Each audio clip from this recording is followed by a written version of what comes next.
Good day, everybody. Welcome to the Bible in the year 2021. We are on day 221, and we're looking at Jeremiah chapters 7, 8, and 9.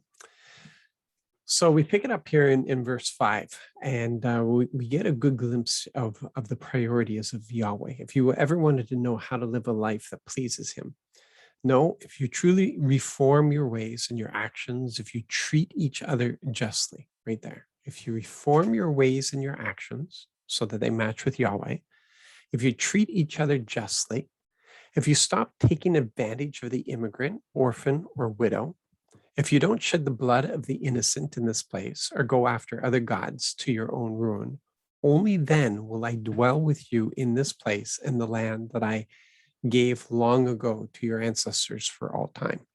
Now, I don't know when we're going to clue into this, but our behavior towards each other, our behavior towards Yahweh, our behavior towards each other comprise everything. That makes up everything.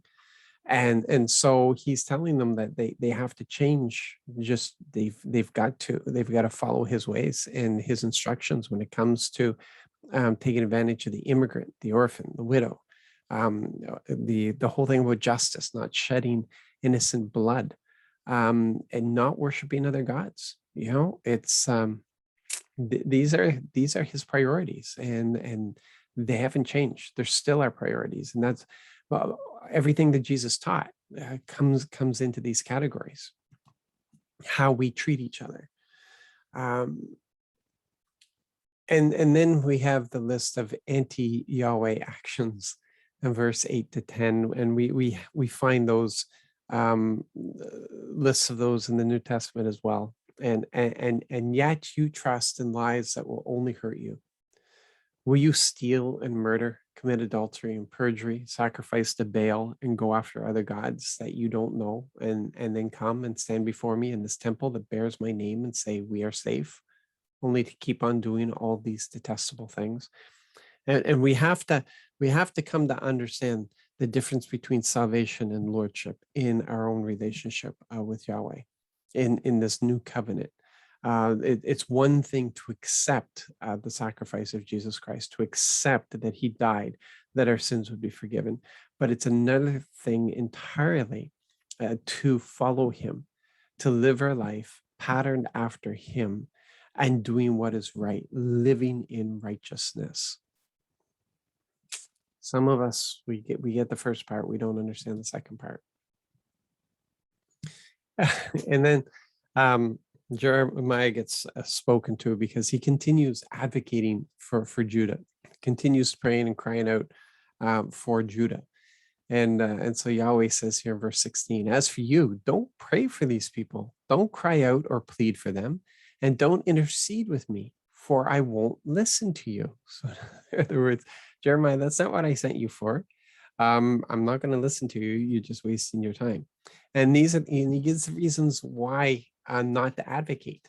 And he says, can't you see what they are doing in the towns of Judah and in the streets of Jerusalem? The children gather wood, the fathers light the fire, and the women knead dough to make sacrificial cakes for the Queen of Heaven. And to offend me all the more, they pour out drink offerings to foreign gods. But am I the one they are really offending?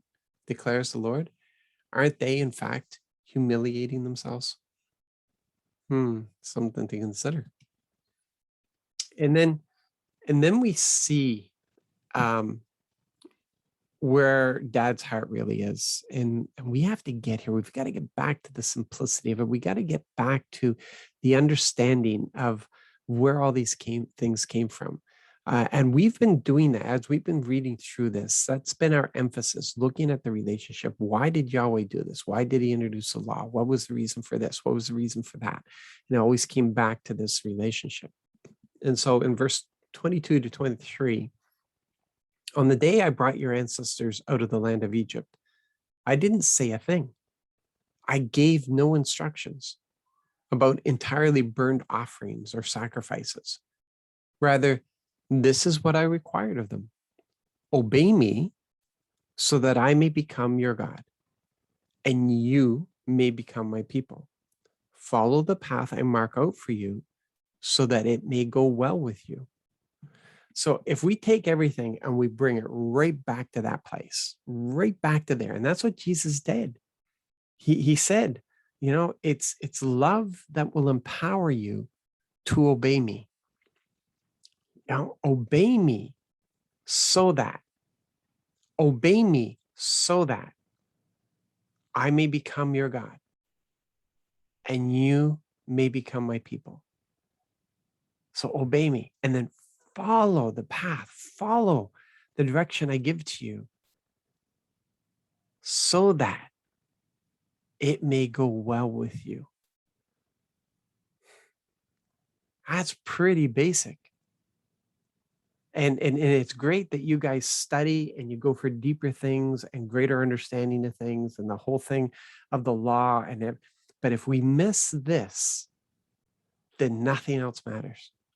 And that's what Paul was saying when he said, if I can preach with all the wise words and cast out demons and if I've got the great gifts and I do all these miracles and everything, but I miss the basic, I miss love, then you know what? I am nothing and I've gained nothing.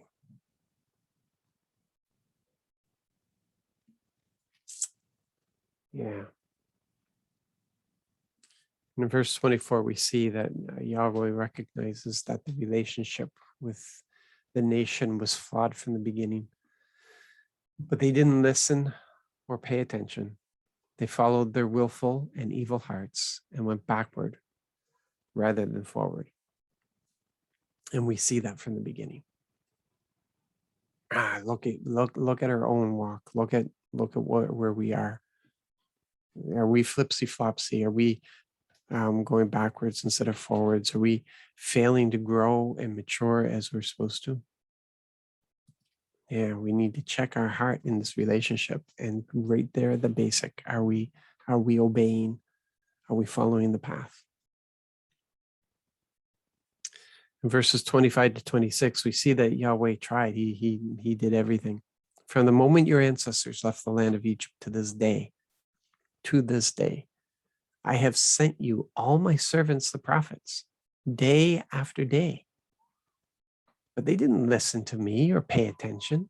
They were stubborn and did more harm than their ancestors.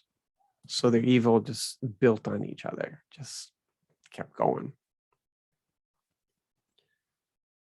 And then from those corrupted roots, this is what we get in verses 30 to 31. The people of Judah have done what displeases me, declares the Lord. They have corrupted the temple that bears my name by setting up their disgusting idols.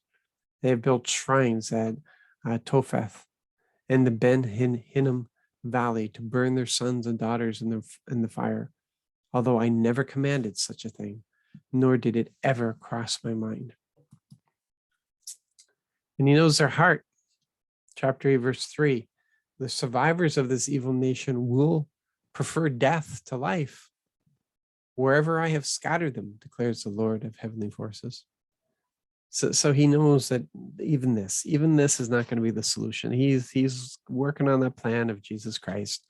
And he knows that even this correction is not going to be enough, that they're still going to be bent on the death instead of life. And he was open to them. In verse 6, I have listened carefully, but haven't heard a word of truth from them. No one regrets their wrongdoing. No one says, what have I done? Everyone turns to their own course, like a stallion dashing into the thick of battle. And the leaders failed to lead.